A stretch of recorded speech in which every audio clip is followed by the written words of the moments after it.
become a tradition. That is not a tradition. Tradition, when I refer to tradition, there need to be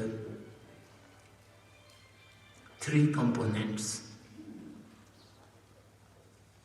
a philosophy or a principle or a kind of system which originated from an authentic source. Authentic source means, if I use the Western vocabulary, divine source or ultimate source. When we talk about Buddhist tradition, for example, any Buddhist tradition must be originated from Buddha himself. Anything which are come up after Buddha's parinirvana, then that will not make a Buddhist tradition. It has its own originating source from Buddha himself. And similarly with any other tradition, the tradition must be originated from the founder of the philosophy or religious tradition. The second component is coming down through unbroken lineage. Buddha taught Ananda, and Ananda taught someone to my teacher.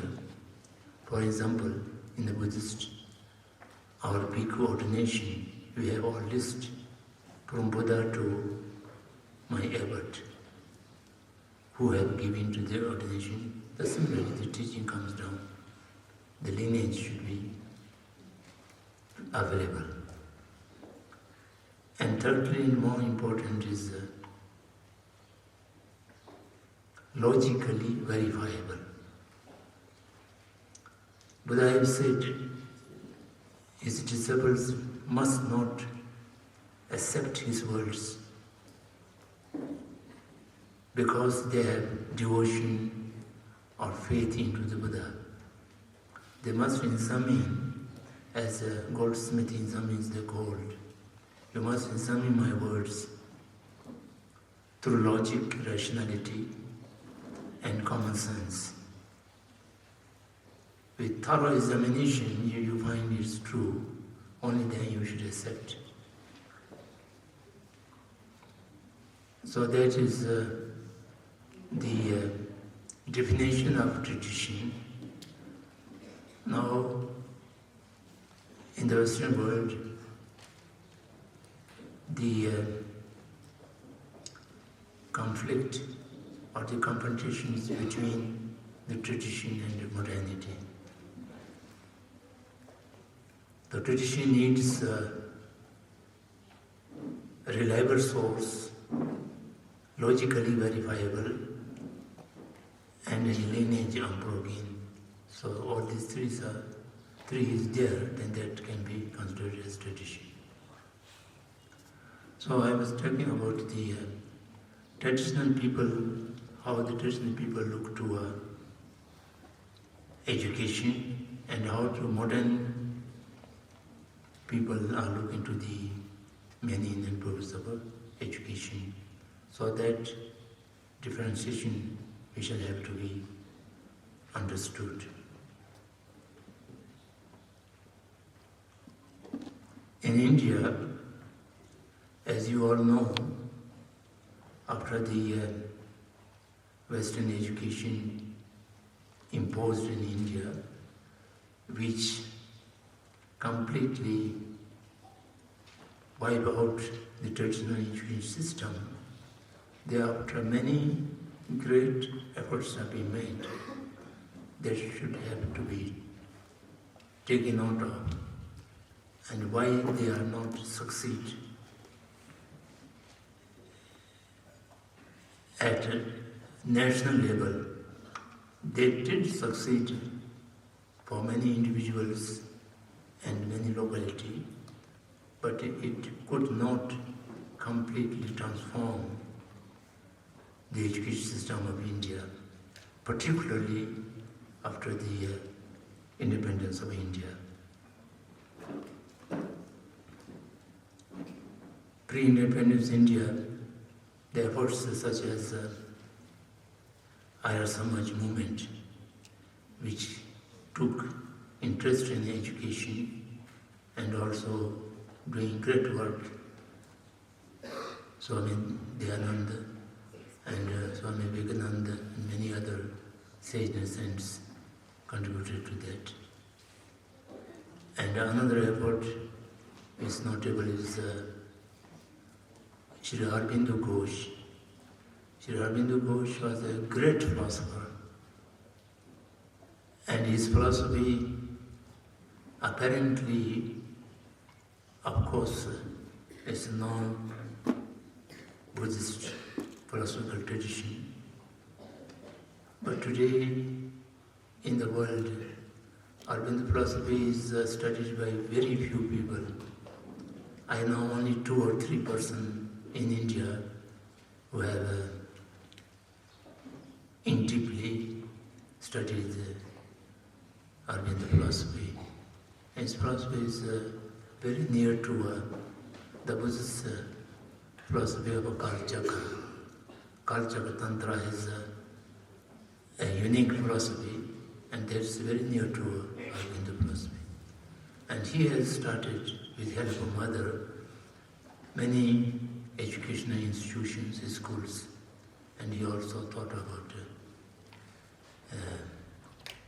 the danger of modern educational system, and he was trying to inculcate a different way of educating the people.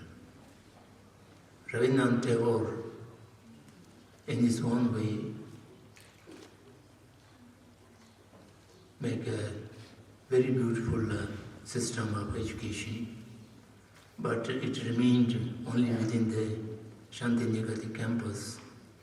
And now the Shantiniketan campus, I used to be a part of that in 70s and 80s, their study boards. And now that has become completely modern, mainstream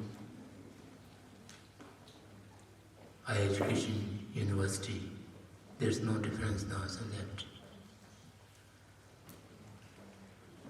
And on top of that, Gandhi himself tried to evolve a very unique education system, which is termed as Navtalim. He is in favor of Hindustani, not Katra Hindi or Urdu. So he is in Hindustani. He termed it as a Navtalim. The history of evolving Navtalim as a very touching story, how Gandhi need to think about the education. In the ashram, he used to live with his lifetime assistant or secretary, Mahadev Desai, and his son, Narayan Bhai, who passed only a few years before. Narayan Bhai, in their childhood, used to play with the Gandhi and spend a lot of time with the Gandhi. And about 9-10 years, one day he refused to go to school.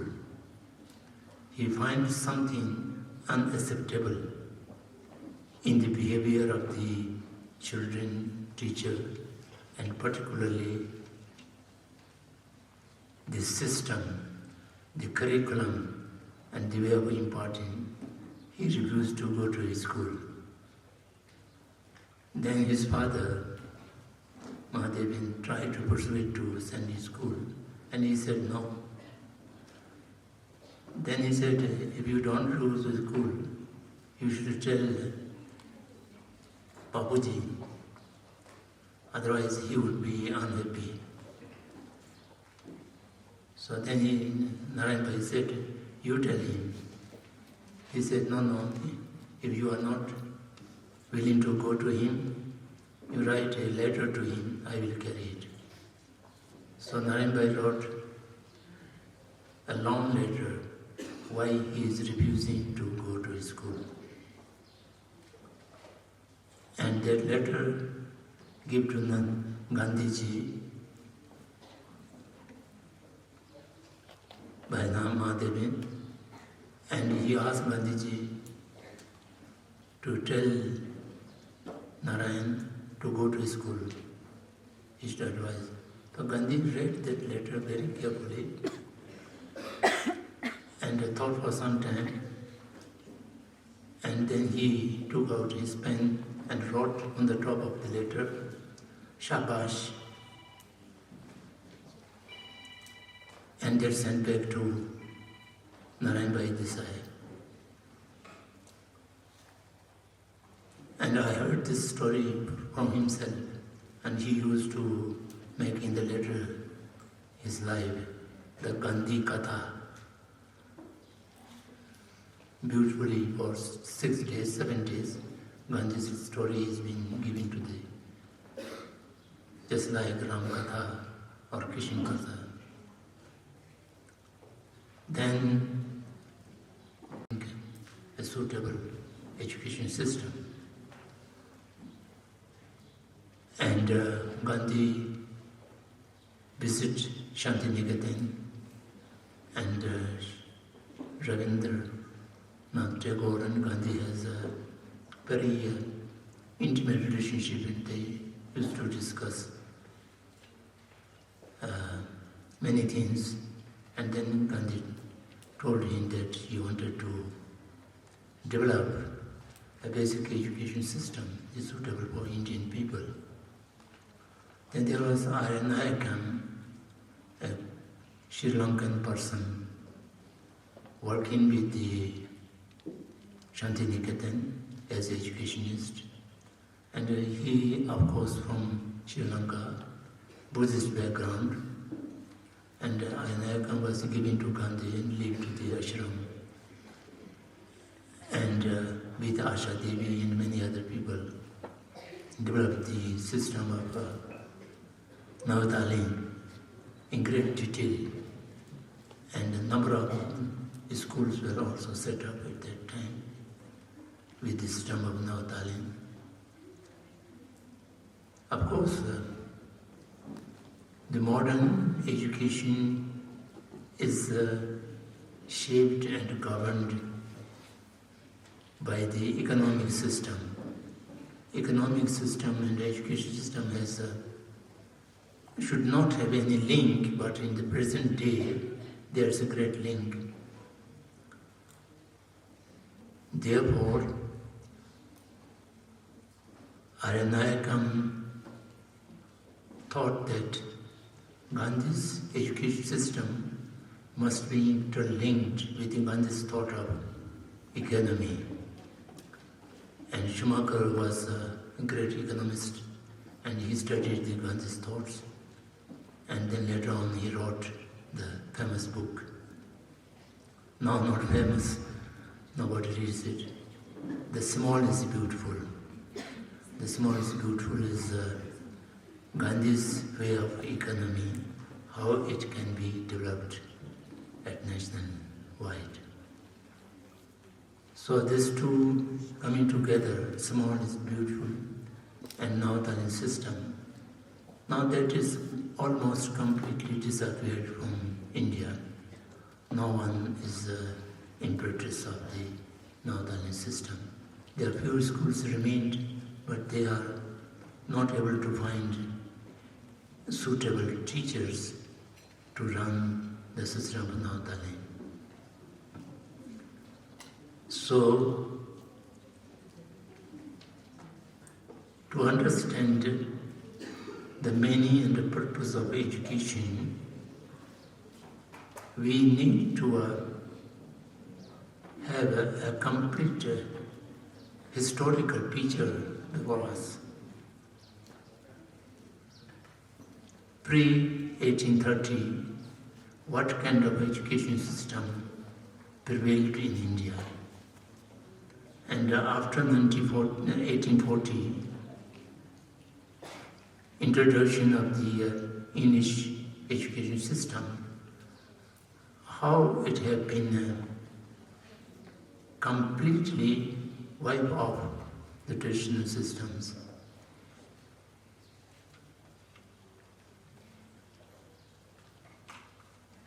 Acharya Dharamapalji, after great effort of research in London, he wrote the details of the destruction of ancient Indian education system after the 1940s. That book is called The Beautiful Tree. The book is entitled as The Beautiful Tree because Gandhi had given a statement when he was interacting with the media. The ancient Indian education system was like a beautiful tree. So many other people has disagreed. There was nothing such a system was existed in before 1830s. So to prove the existence of beautiful tree, the Dharamapalji wrote that beautiful tree. And he has written many other books as well. Since here are many educators, principals and teachers, I presume all of you must be aware of all these happenings. But if someone does not have the information, I take this opportunity to request you to read Gandhi's view on the education. I do not say you must be agreed or follow the Gandhi's views. You may reject it, or you may partially disagree to it. But what I am going to say is forgetting Gandhi completely without knowing him, without knowing what he has said, without knowing what he has done. This is a great tragedy for Indian people and injustice to Gandhi as well. Indian people must read at least 3 Gandhi's books. One is Hind Swaraj. I consider Hind Swaraj is one of the root texts of Gandhi's idea. And the other is his autobiography that many people do read, My Experiments with Truth. To reading carefully, that book is more important. And the third is Mere Sapnon Ki Bharat. Mere Sapnon Ki Bharat, what a Swaraj Bharat would be, and which he will complete. Then Dharamapalji books, particularly some of the, particularly the book The Beautiful Tree. And then the question between tradition and modernity, that is relating to the sociology as well as education, as well as economy and many things. So in that matter, unknown person, I don't know, most of them might have not heard the name, Professor A.K. Saran. Professor A.K. Saran passed away sometime in the 2010 or 2015, quite recent. And he wrote a number of books and no one has published them because he was a great critic of modernity. And his basic book was The Traditional Thought, which was published by the Sarnath Institute. His Holiness the 14th Dalai Lama has given the extensive foreword to that book. the traditional thought which gives the difference between tradition and the modernity. And if you go back to the background, Kumaraswamy, a scholar from Sri Lanka, basically he used to be an ecologist and later on he became a philosopher. He has written also many books on the education and on the tradition. The entire work of Prof. A.K. Saran was published by Sarnath Institute, and these are available now in the market. So if someone really seriously look into the meaning and the purpose of the education, we shall have to understood the contrast between the tradition and the modernity. And only then we will be able to understand what are the differences. So having said that, I will read out some passages which sum up the idea of meaning and the purpose of education in accordance with the traditional thought or traditional way of looking at things.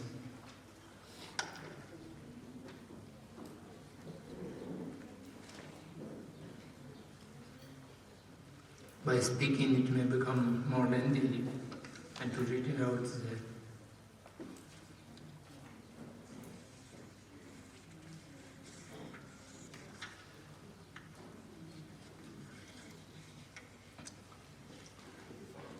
education is to be recognized as a human quality that enables understanding of external objects and phenomena, and that leads to the awakening, maturing, and completion of the potential of the inner consciousness.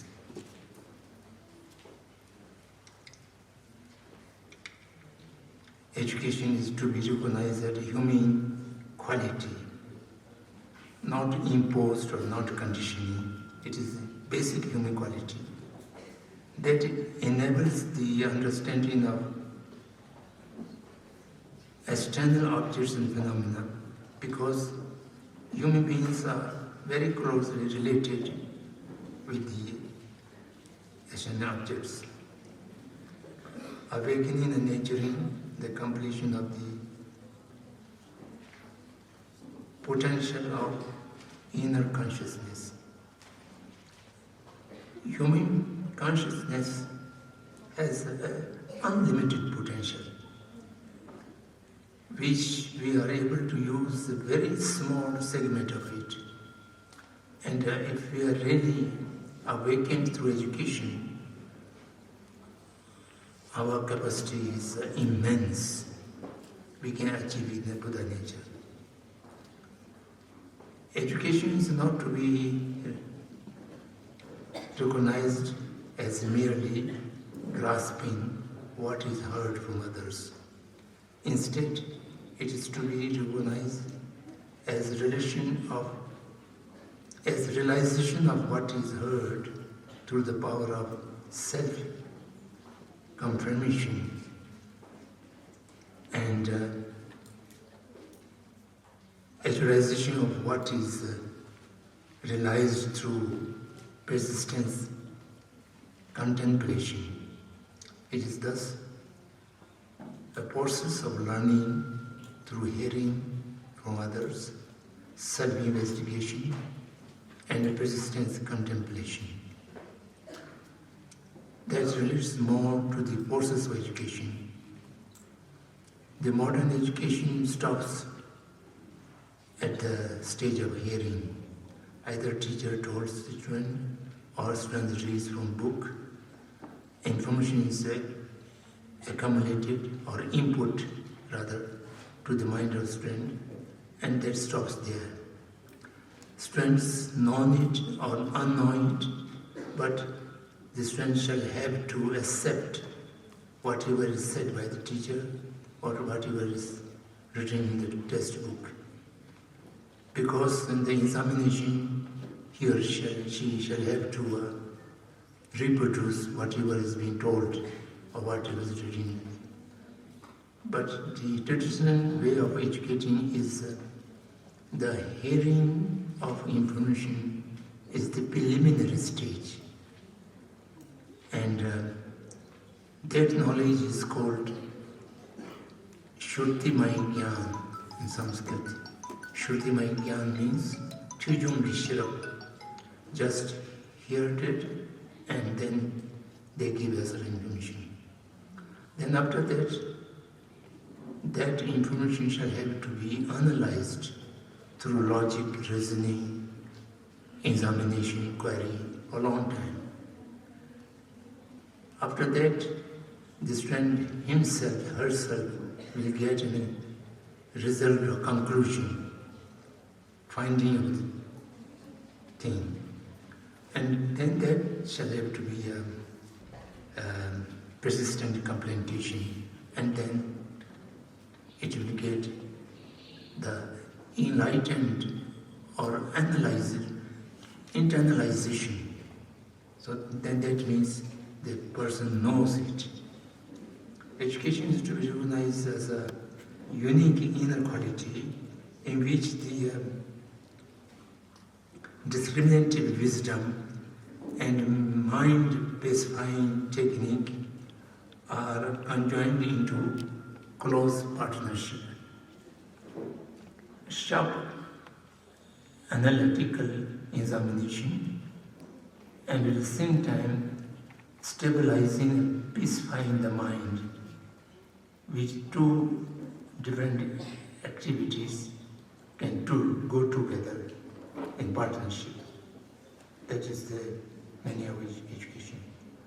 Education to be recognized as a key inner technology that transforms social and personal actions into wholesome deeds. Social and personal deeds, voluntarily or thoughtfully or unthoughtfully, whatever it may be, it can be transformed into a wholesome deeds, good deeds. So that means a person is educated. Education is not to be recognized merely as means of livelihood. That's a difficult thing these days. The today's social economic system, education is considered to be only for the sake of livelihood. And now the evaluation of higher education institutions, universities, we have set up NAG, and the NAG has now borrowed many techniques from Western, and they evaluating the institutions, how much alumni are getting jobs, employment. So that is a category of examining the standard of the education institutions. So this is a very dangerous thing. Education is considered basically for the livelihood of a person. But instead, it's to be recognized as a means of achieving temporary as well as long-term welfare for the self and the others. In particular, it is to be recognized as a vehicle of social welfare and service. Education is about recognizing the undesired suffering and eliminating its cause, and recognizing the desired happiness and engaging in a practice of its cause. It has means towards engaging in desirable actions and avoiding undesirable actions. These are the very few sum-ups of the meaning of education. Then for the purpose of education, the general purpose of education is to awaken and develop the human qualities of wisdom, loving-kindness, and compassion. Wisdom, loving-kindness, and compassion, these three are basic human value or human qualities.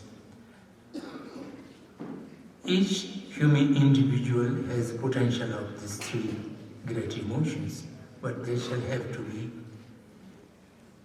awakened, aroused, stimulated.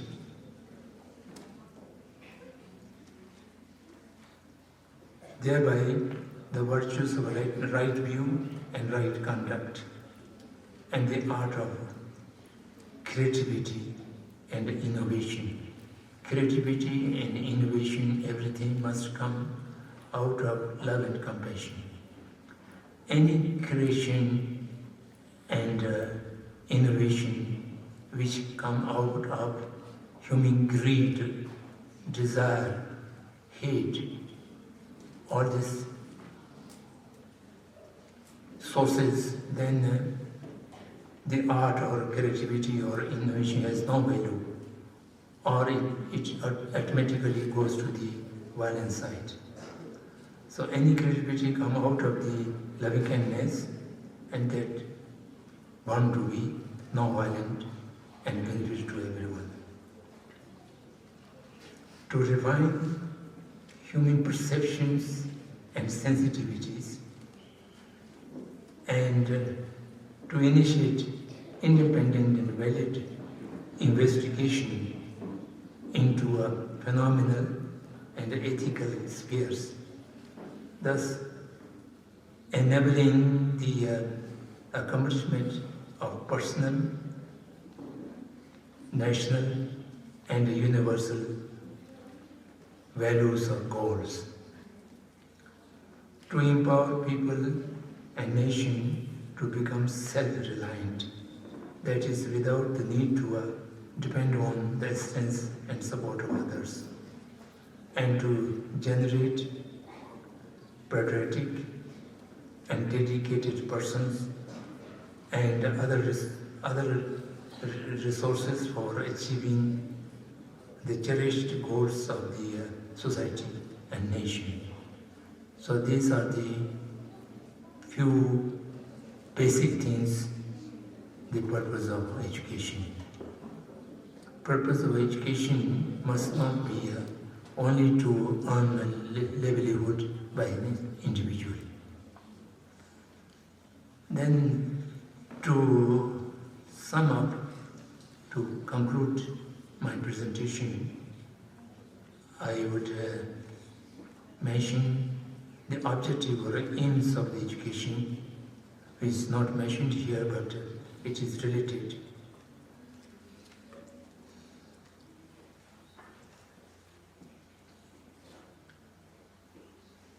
The Tibetan people consider there should be 4 objectives or aims for any education process. The first is freedom, freedom of mind and freedom of thought, freedom of speech. The second is altruism, to serve others. The third is upholding of heritage. Heritage may be cultural, may be tradition, may be natural resources. And the fourth is innovation or creativity. So these 4 are basically the. Then we talk about the freedom. There are a number of freedoms.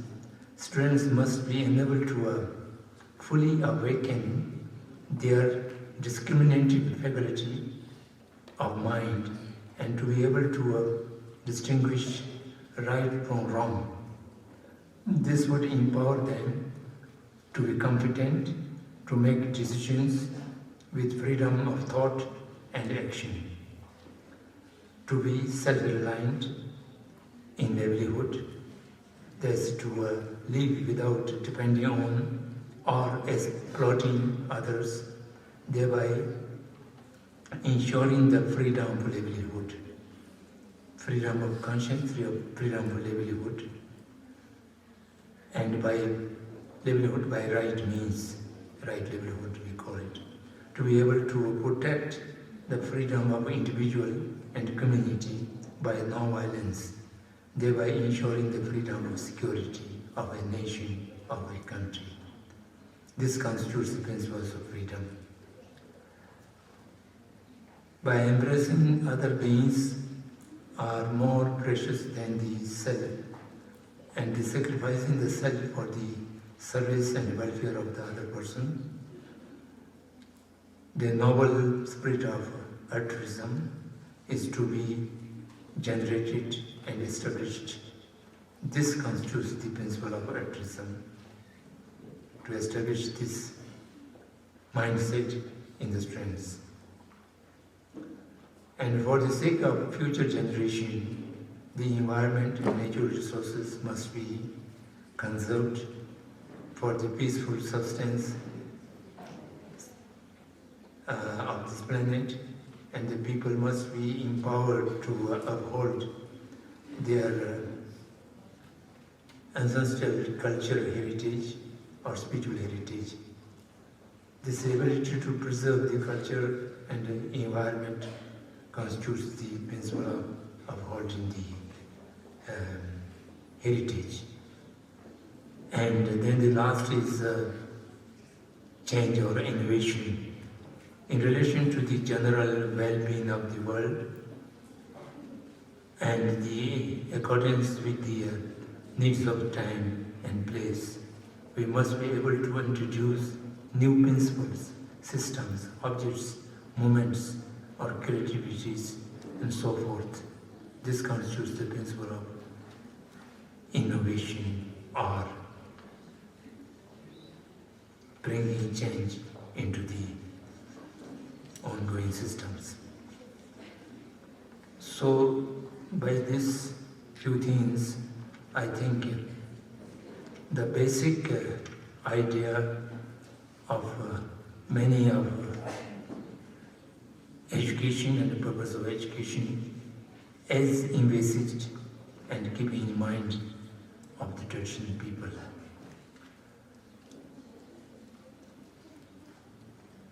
I do not say in conclusion that everything tradition is good or everything modernity is bad.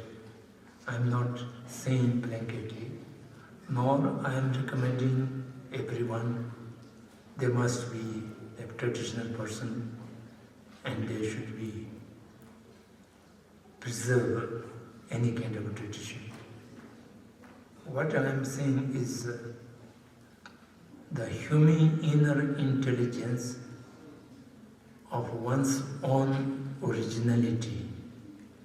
Some other times I used to use the word original mind.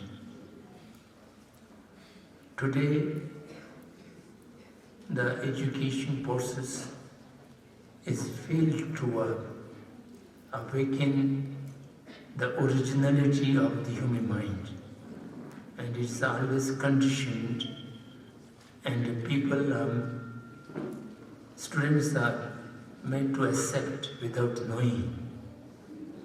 Knowing and acceptance must be separated, and for some time you might accept, of course for the examination purpose you have to accept whatever is written in the book, but as Buddha has said, you must examine and find out the reality through one's own wisdom and discriminative power of mind. So I always repeat the Krishnamurti's word. The basic purpose of education is to awakening the human inner intelligence in totality, in fullest, so that the person could be flower in goodness automatically. In goodness cannot be imposed from outside. Goodness must come. The values and right views and right thoughts and right action must come from the within, and that is original. For that, we must be able to touch to the source of the subtlest human consciousness and human intelligence that can be awakened, stimulated, and developed, growth. So I think that is the real meaning and also purpose of the education. Thank you very much for your attention.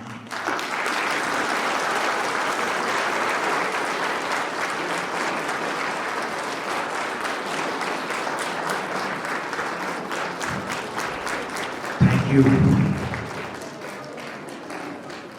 Thank you so much, Your Eminence. It was truly an enriching experience for all of us. I really hope that we'll go back to our respective schools and respected homes and try and absorb, try and reflect, and most importantly, try and implement and try and practice what His Eminence has just suggested. Now, we are throwing it open for the audience for the Q&A session. I would request individuals who are interested in asking the questions to please come forward and ask your questions.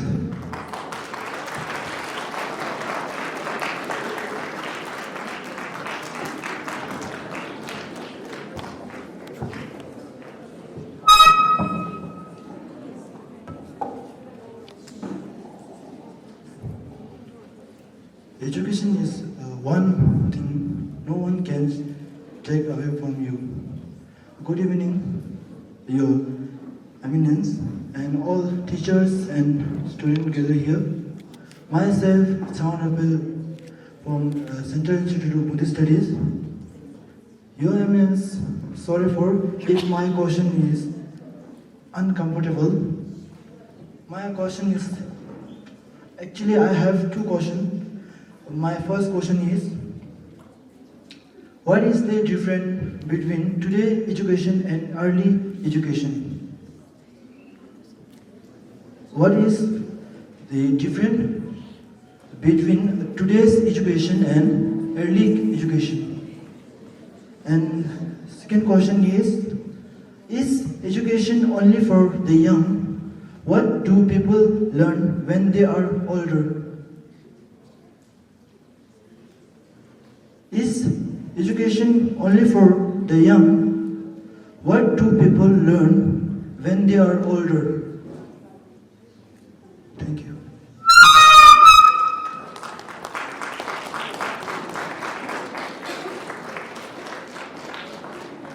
The two questions, both are compulsory or optional?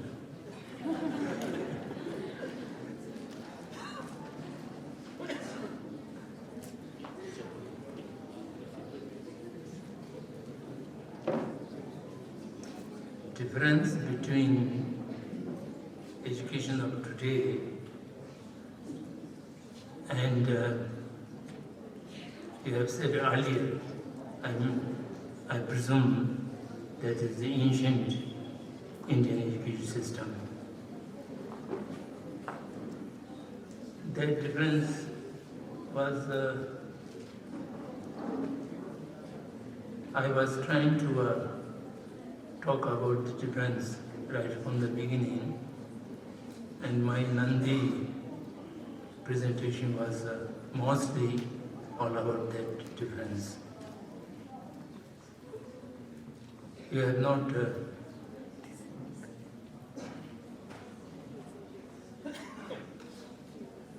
paying attention to my statements earlier. I have some of the difference referring to two great persons, the Gandhi and His Holiness.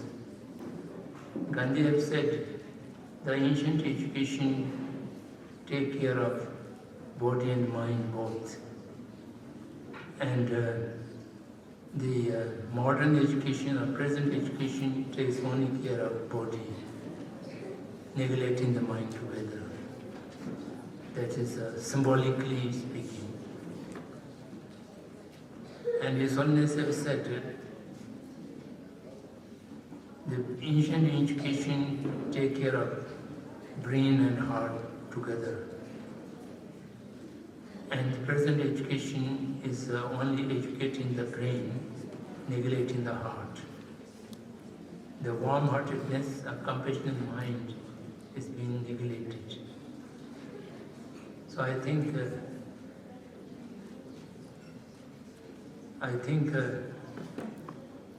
the difference way of imparting education in the ancient, they consider the human individual, the stranger, as a whole, not impartial. So that's why many people today use the word holistic education. Holistic education means education of mind, education of body, education of consciousness and subtlest consciousness. So all should go together. And that is a shortly difference between the early education. Then of course education is not only for younger generation. Tradition as well as modernity, we divide into two categories, formal education and informal education.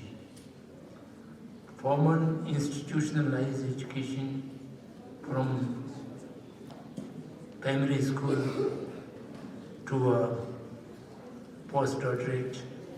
These are graduations and specific subjects or topics and specific time. Therefore, the formalized education is basically for the younger generation, because the old ones cannot attend classes and all these things. Although I read in the newspapers some 86-year-old in Bihar had attended examination for matriculation and he passed. So this kind of things comes. Even the formal education is exclusively for the younger generation alone. But education as process of learning has no age limit, old or young, everyone. According to Buddhist viewpoint, we have to learn until we achieve Buddha nature. So that means eons and eons, 3 uncountable eons, we have to continue to learn, continue to get education until we get the omniscient number Tamjechi. So therefore, there's no age limit or no time frame. So education is for all people until some get the enlightenment of Buddha nature.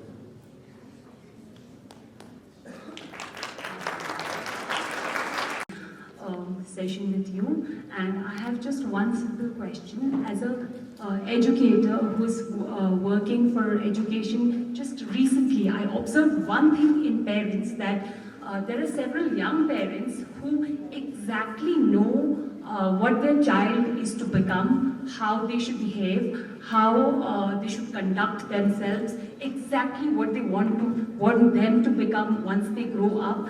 So this kind of care or this kind of awareness, is it a good thing or a bad thing, Your Eminence? Like, because they want, before the baby has come, they know what they're going to become.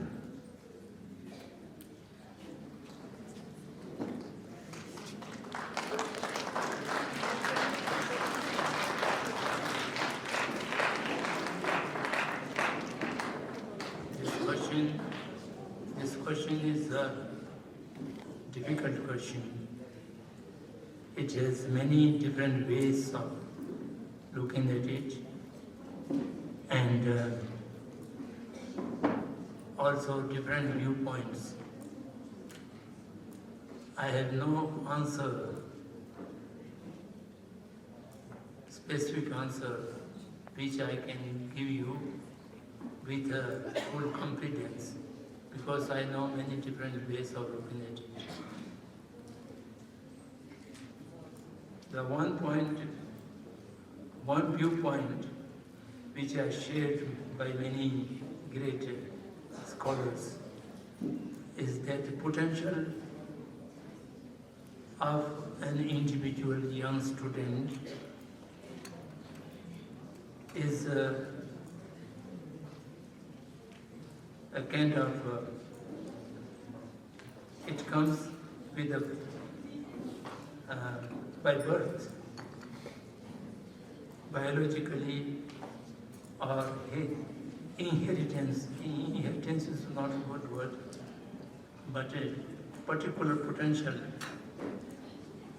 to becoming a businessman or leader or an artist or scholar or educator, what kind of basic development at the end of the life, at the end of the education, is neither to be curated, inculcated, or imposed. That shall have to be, the seed is already, shall have to be in the individual. And the parents and teachers' job is to give assistance or to awakening of that seed, giving appropriate environment and causality. So this is one viewpoint. And who are having this viewpoint, they very much strongly recommend the teacher or parent should respect that potential, that capacity, and we should not try to change it, or we should not try to put some other objective to the children, and whatever he or she has originally, that need to be recognized, number one, and that need to be nurtured and helped. This is one viewpoint. The other viewpoint is that each human individual has countless potentials. There are not only one potential. So teacher and parents can examine any other way of opening which may not be unsuitable to the children.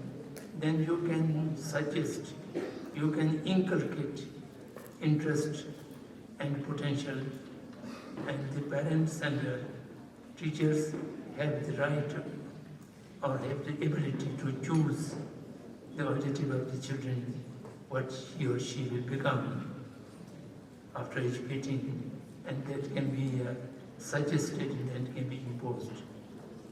Not imposed, but suggested and help to develop that. So human potential is not limited to one. But these both viewpoints are, I don't think, the ultimate reality.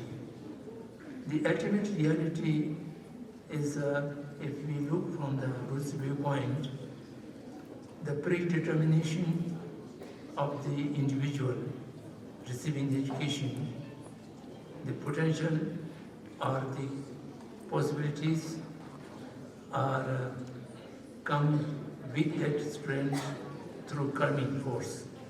And therefore, the responsibility of children, the parents and the teacher is to find out what it is, and then that alone shall have to be nurtured and helped.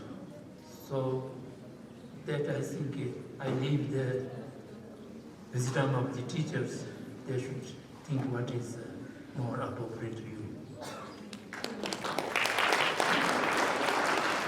But the different viewpoints is either moral education should be one specific subject to be added into the syllabi of the school, or there's no need to make a separate subject as moral education, which can also go through examinations or so forth. There are two different viewpoints are prevailing these days. I am on the side of the second one. Each education, whether you are teaching mathematics, science, or geography, or whatever it may be, that should be able to impart morality into you. And moral education should not be a separate subject. This is one viewpoint. But many education says that that is not possible. How we can inculcate moral education through mathematics or through science and so on and so forth. Therefore, a moral education is need to be added to this syllabi. So these both viewpoints are, I think, valid, and we shall have to be experiment.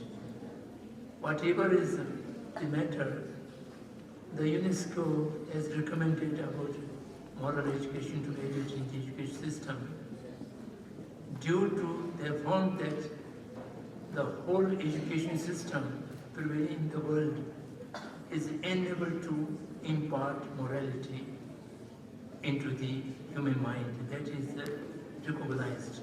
So therefore the need is very much established. So therefore now what people are doing is to add moral education as one of the subjects, and through which the morality can be imparted. At the same with other education. So for that, His Holiness is giving a new kind of innovation, which he called secular ethics. Secular ethics, one way to impart the moral education to the students without referring to any religious tradition or any philosophical tradition, but as a social being. Now, this subject is called C learning, social, emotional, ethical learning. The program was developed by the Emory University, in which His Holiness is also a professor of eminence. And they have developed this subject, and also in India, Ayugyanya is an NGO. They have developed this program to suitable for the Indian students, local Indian people, suitable to them. The Emory University is mostly developed to suit the American and Western Europe people. So all of these two programs is a kind of ethical and moral education, which demands one period in a week, and they give training to the teachers or facilitators, 3 days or 5 days training, through which this syllabus can be covered.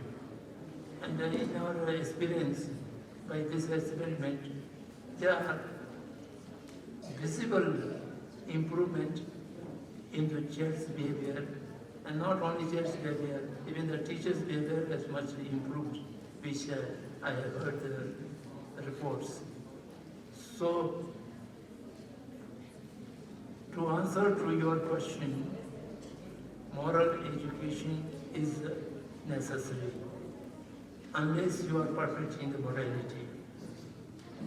So you have some deficiency in the morality, then moral education is necessary. How to impart moral education through all the subjects or through a particular subject, that has two different viewpoints. and that need to be decided by teachers and students by themselves through experimentation, I think.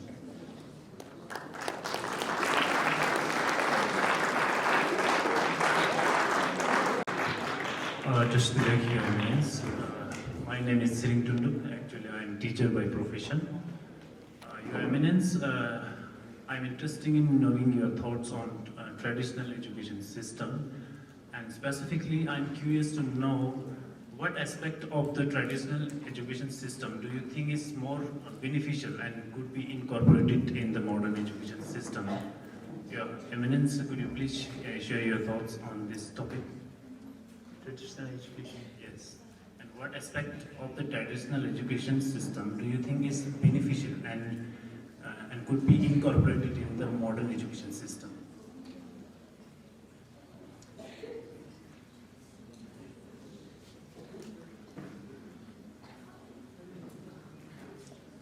Traditional education system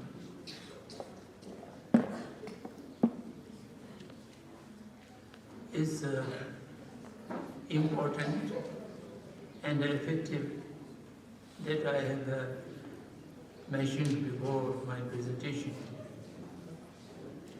But now your question is how to continue the traditional education in present society. That is a little different question.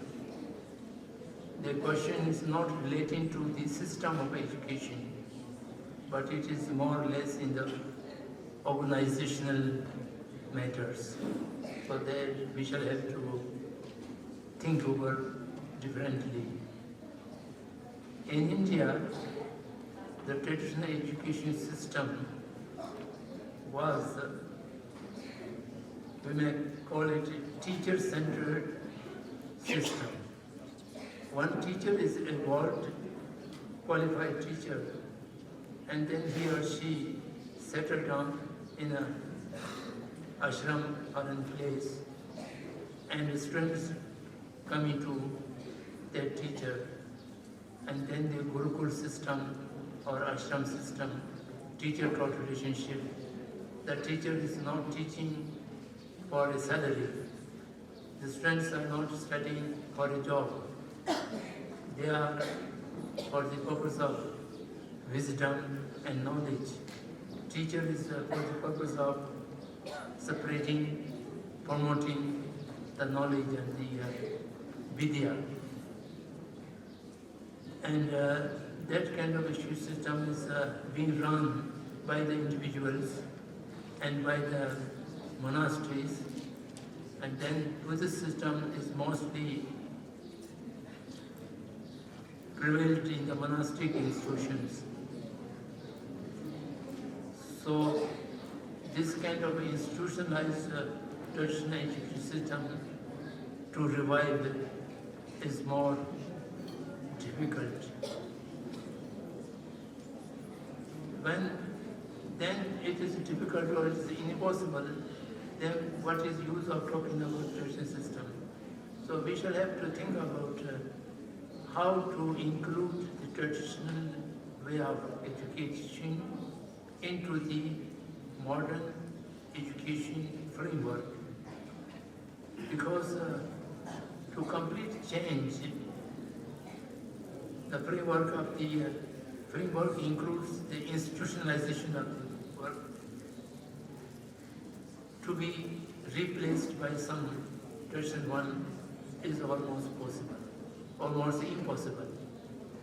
So therefore we have to think how the traditional system of education can be included, or the modern education system of framework can be injected some of the traditional way of inculcating the education. These are to be think over and to be, otherwise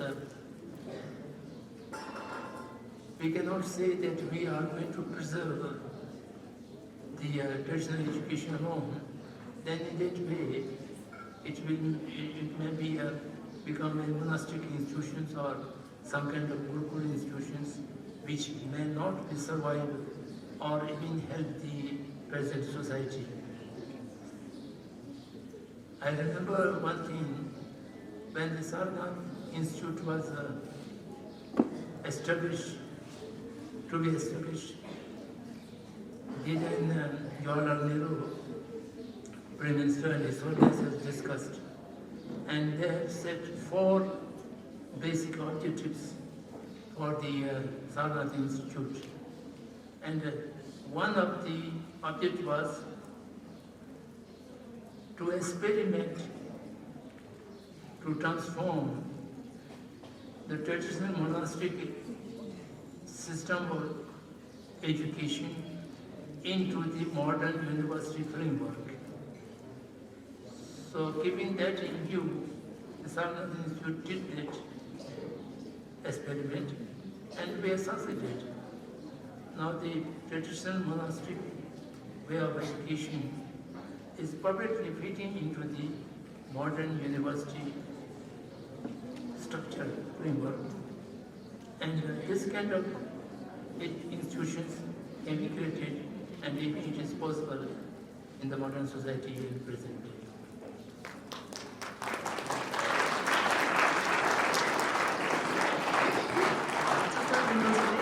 So my question is, in today's world, many people use money and make money.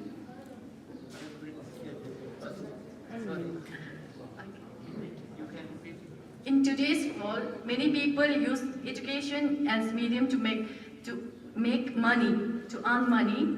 So what is your wisdom or thought on this, Your Eminency?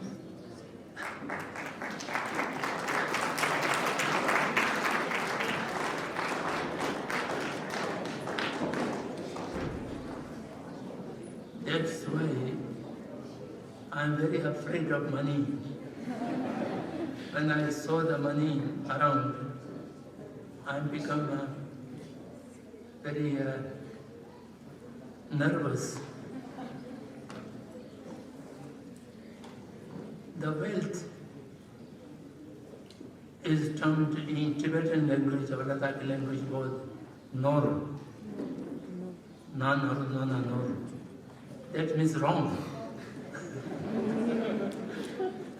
So basically, by name, it is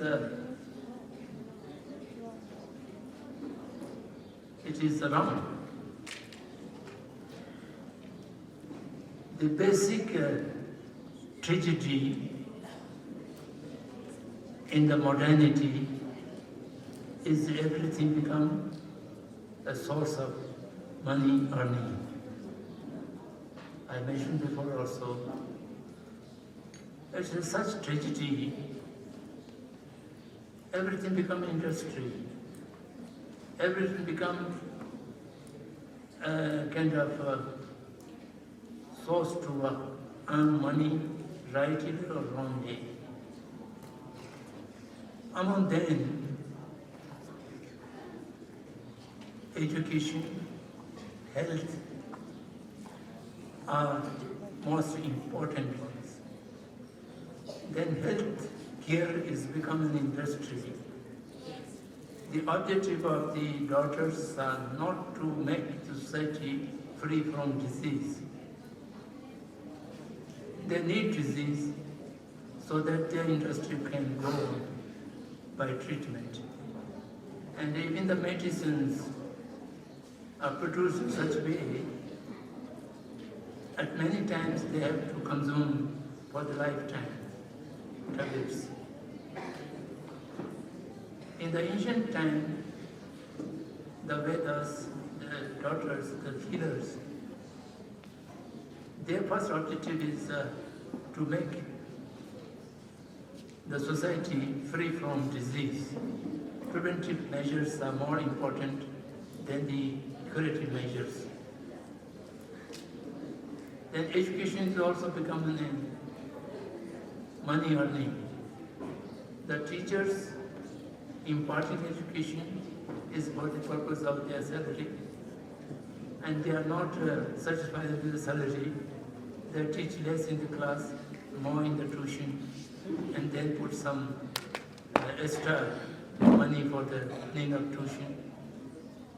And the students are also getting education by paying all this in order to get a good salary after they passing out. So I have mentioned in my pre-presentation also, education linked with livelihood is a disrespect, most disrespect to the knowledge, to the wisdom, to the education. And it is only for the livelihood earning, then such long education may not be necessary. Any kind of vocation, easy vocation can earn the livelihood. So therefore, earning by imparting education, now even spiritual things or religious things also come into the market. Recently someone was telling to me that the mindfulness meditation has a good market these days in the West. So I was shocked by his sentence. It has a good market in the West, mindfulness meditation. So education, knowledge, health, these are being evaluated by cost, by value, and earning to that is not a right livelihood, I can say. It can be right livelihood when you do the things in the right way, in perfect way, and with all honesty, then it might be right. Of course, a teacher cannot survive a salary. But the mental attitude should be in a way, I am not teaching the student in order to justify my salary. I am teaching the students as a responsibility of teacher. And I have to take a salary because I have to spend the whole time to impart an education. Therefore, to sustain myself, it is the right way to get a salary, adequate salary, so that I have no worry to my livelihood, so that I can devote entire my attention and devotion time to the students. So this kind of attitude would be a right way. Otherwise, I am teaching them because I have to survive. For this purpose of my wage, I am teaching this kind of mental attitude. Then the full devotion and dedication to imparting education may not be able to sustain. So therefore, all these things are depend on how you look at it from your mental disposition.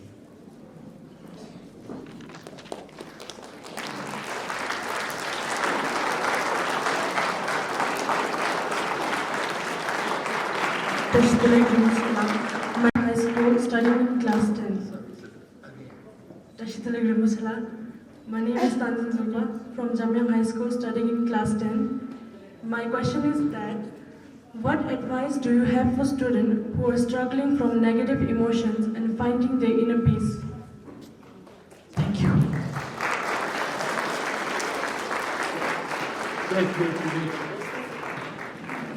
Struggling with negative emotions. And finding their inner peace. Finding Their inner peace.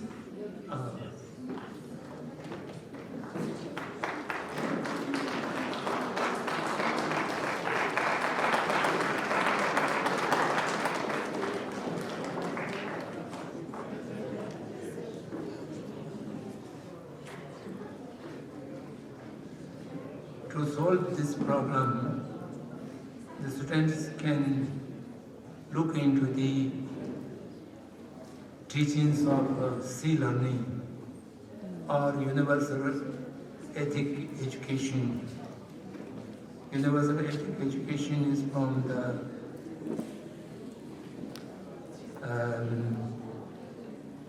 Ayogyan Nyais, the NGO. You will find it on the website, on the net. And sea learning is also available on the net. Because it is a little elaborate, so I cannot give you details into the question answer period. So I only give you the information. There are two available sources. One is universal ethic education prepared by Ayogyan Nyais, merit in UP. And the other is sea learning. Sea learning is available everywhere, which is developed by the Emory University. Of course, the main person who are doing it is Indian scholar. Dr. Rosanthan Singh Negi was the leader of that. So, in accordance with the Sol's teaching, they have developed. So, from these sources, you will not take much time. They are short courses, so you will look into these courses, how to deal with the emotions. The basic way to confront with negative emotion, to reduce the negative emotion, and to develop positive emotions, that is not a very difficult thing. You must have a little watchfulness. Watchfulness means you should not be completely taken over by negative emotions unawarely. So you should keep a watch to your emotions all the time. That can be practiced by oneself. When you get up in the morning, you make a kind of determination. Today I will watch my own mind, my own emotions, and I will not let the emotions without notice. And you repeat that determination after 1 hour, 2 hours, and in the day 3-4 times you repeat that, and you keep one day mindful, watching to your own emotions throughout the day. After 2-3 days, you will become habitual to watch. And by that way, you will realize that now some negative emotion is going to arise. And at that time, then you will have at that time, one thing you should take care of is at the time of arising and after the arising the negative emotion, you should stop acting or expressing. Vocal and bodily act should be stopped, at least for a few moments. And you have to look back to the emotion, face to face directly. And the first thing you should do is to find out the cause. Why this negative emotion arises? There's no emotion which arises without any cause. The cause may be recognized, may not be recognized, but you try to recognize then you will find the cause. The cause is almost the majority of them false cause, misunderstanding, cause of by misunderstanding or misgiving, whatever it may be. So you examine the cause, and then you find the cause is not appropriate cause, then the emotion can be automatically settled down or face without surrendering. So this is a traditional way. Whatever comes, you have to find the cause. Finding the cause that many times you yourself is involved into the cause, and by that way you shall have to eradicate the cause, and eradicating the cause, by eradicating the cause, the result, the emotion will disappear automatically. And in this kind of practice, if you are a student of higher classes, you can read some chapters of Buddhacharya Avatar. In the Buddhacharya Avatar, tackling emotions as methods of tackling emotions are given in great detail. So from those methods, you can take how to face the negative emotions and settle down or re-establish the peace of mind.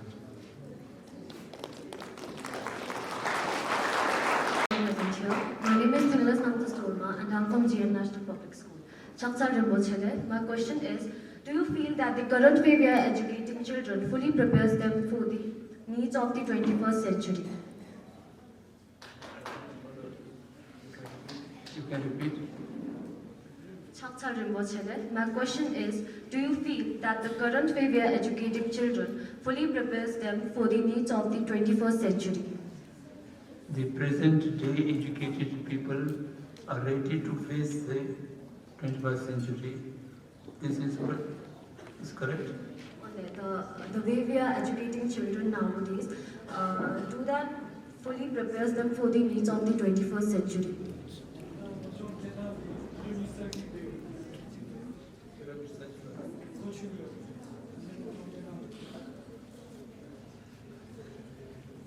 That's right, okay.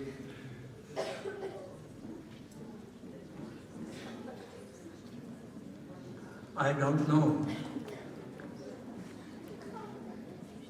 I am not a person who is living in the 21st century. I am still live in the 7th century civilization. So it is very difficult to say that the present education system is adequate to live or to face the 21st century. 21st century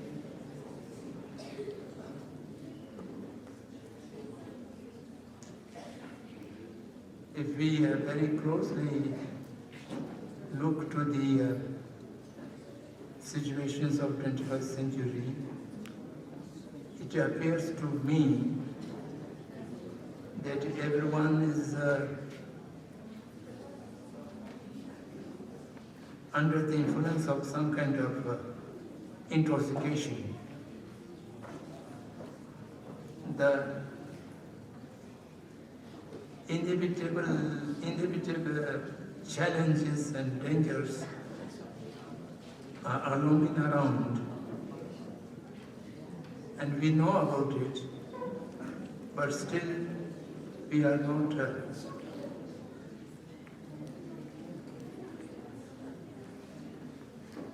aware of what we should do.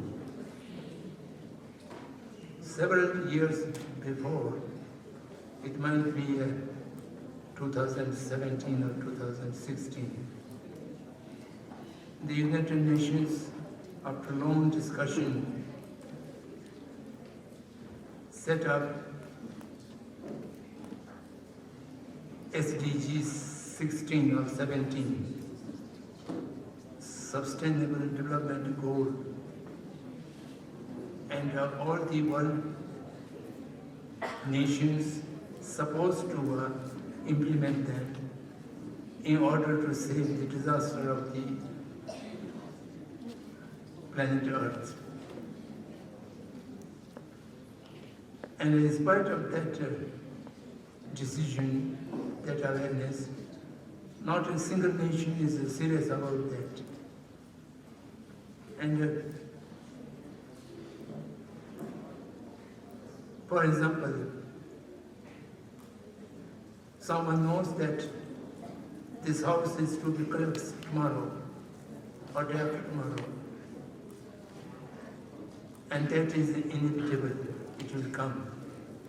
But still I am enjoying in that house without any preparation, without any sense of urgency. That means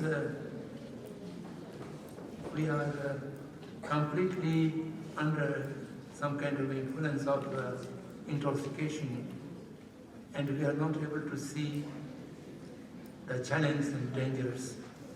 So in that way, the present education is not adequate to face the problems and challenges of 21st century.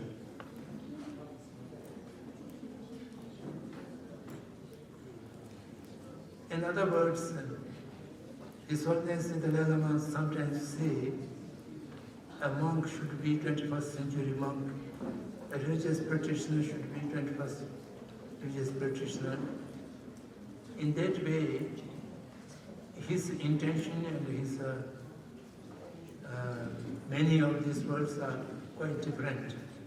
We are able to reach out to the 21st century people, and also we are able to know the goods and bads, the positive and negative, the strength and weakness, the challenge of the 21st century. He means to that. But in that way,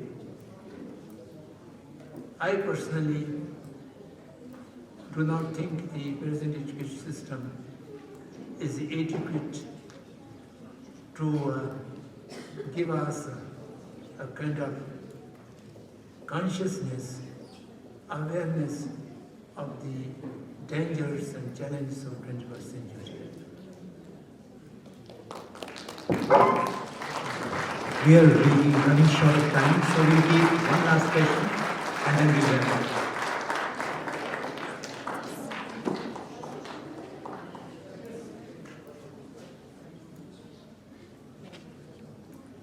A very good afternoon,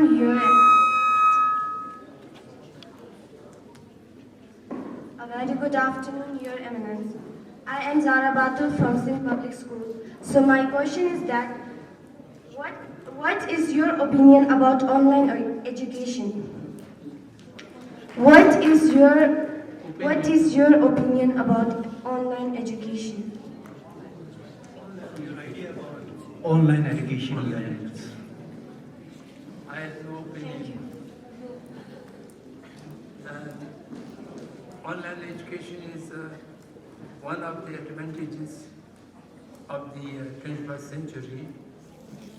The information revolution and technology to distance connectivity. One way it is good. I also sometimes engage in online talks and discussions, but I don't feel comfortable in their system. Human relationship needs some kind of nearness. In English language, it is usage near and dear. The dear should be near, and long distance, seeing the face, but untouchable. Untouchable means different connotations as well. So, in the period of epidemic, during the COVID period, the online education or online discussions become useful and a substitute to a meeting with each other. In that way it's good. But if your question is that online communication can replace or substitute fully with face-to-face communication. In that way, my opinion is it will not substitute the intimate meetings through this technology.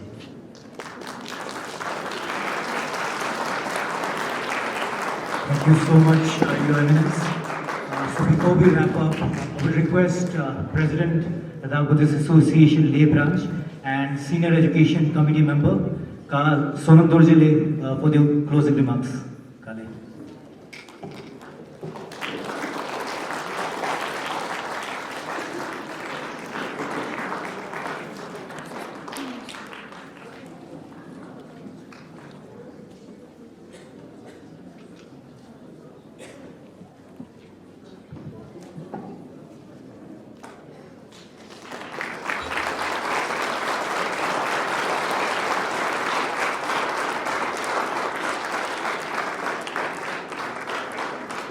I would request Ka Stanley, the President of the Ladakh Buddhist Association, to address the audience quickly. Thank you, Ka.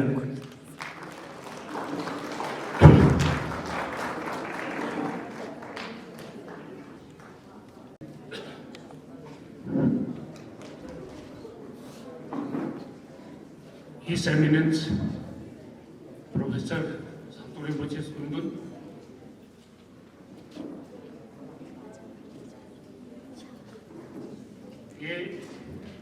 during Samsik, Mata educator,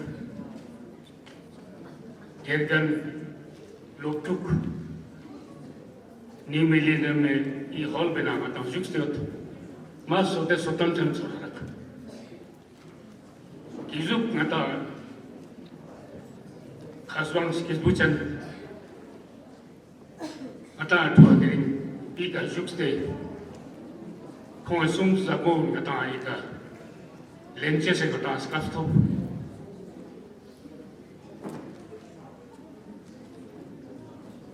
kazuk taksa Rinpoche skundo de kalo be kane kata soma lenche se no yengara sampai na kiring o de na kata thap so te isam khaspaji mane juksemet yagare na tene kongso se khaspaji chon se top nendo Side top nendo, ya yontane top nendo, samsik yamyo Rinpoche skundul la, kene kora skutse na top teyot, saya kyagare na mas kunmo mane mettu samara. Samdhong Rinpoche skundul na ode na kam shobda bata skul tamska testing ne tere na Samdhong Rinpoche skuten jipe sulla morjin song testing ne tene pot khona na ma mangpuji yontan lom jong zache saskat ma tok tok mata gunglo chuki se katne Samdhong Rinpoche skundun morjin song testing ne tene kegane ma khaspa bune skundune na tene yontan lom jong zache saskat gojuk songka tesli de jilo siktum biak ngam chung ngarbi na ma tene bode na gyarage 막 경찰 스페셜스테 공사라 맨남된 gyalong 탐작 텐바 속사 근데 공 근데 보 탕스테 다 gyarage 시착사 페보스가 가다 그 테스팅 네트네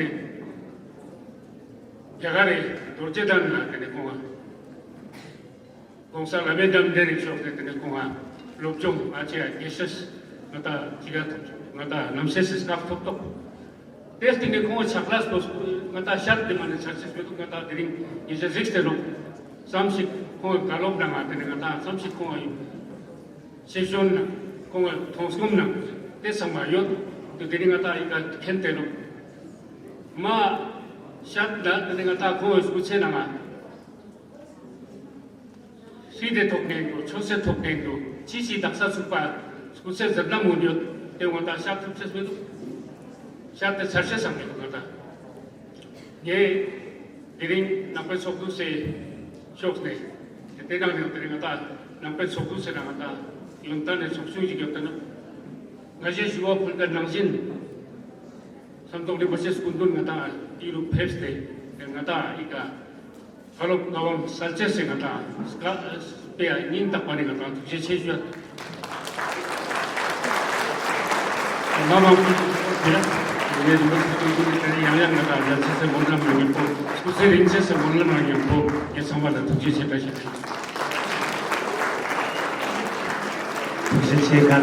Now I'll request Ka Sonam Durjile for the closing remarks. Kale.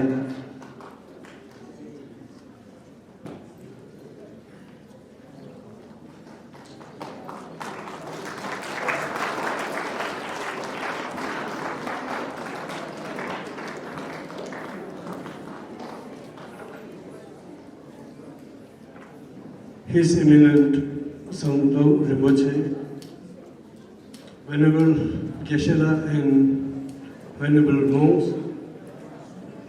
President Ladakh Buddhist Association, Khatur Sanle,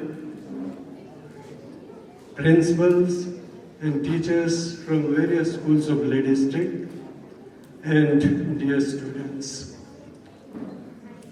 We are really very fortunate to have with us the most renowned scholar, Professor Samdhong Rinpoche, and his blessings and teachings we have got this evening, this afternoon. I, on behalf of Education Committee of Ladakh Buddhist Association Leh, extend our heartfelt gratitude to His Eminent Samdhong Rinpoche. He has taught all the important points regarding the meaning and purpose of education. If we go back to the history of education in India, Rinpoche mentioned that it was Lord Macaulay who in 1935 introduced modern education in India. That time Macaulay said, we want a class of citizens in India who are Indian in blood and color, but English taste, opinion and intellect. Their main purpose were to produce more and more clerics and babus in India so that they can cut their huge budget to rule in India. So their main aim of education was to give 3 R's, that is reading, writing and arithmetic, so that they can produce more and more babus and clerks in India. Later, after 100 years, Rinpoche has also mentioned about Gandhiji. I remember in 1936 in Varda conference, Gandhiji stressed need to replace 3 R's by 3 H. That means head, heart and hand. In the present context, we must promote and develop bright mind, compassionate heart and skillful hand. So, taking the advantage of this platform, I must request all the teachers, principals to disseminate your knowledge and wisdom among the budding youths. Today in Leh itself, in our schools, we are facing many challenges regarding drugs, regarding solution, regarding cool lips. So, on behalf of LBA, I request all the principals and teachers to please have a check in your schools. And I must advise all the students to keep away from these substances because it destroys your health, it destroys the society, it destroys the community. So not taking much of time, I once again thanks His Eminent Professor Samdhong Rinpochey, Geshe-la and monks, principal and teachers, and students to spare your times and get blessing from Rinpochey. Thank you very, very much. To the end of today's session, thank you so much, Your Eminence, for taking time out from your busy schedule and accepting our invitation. We are truly fortunate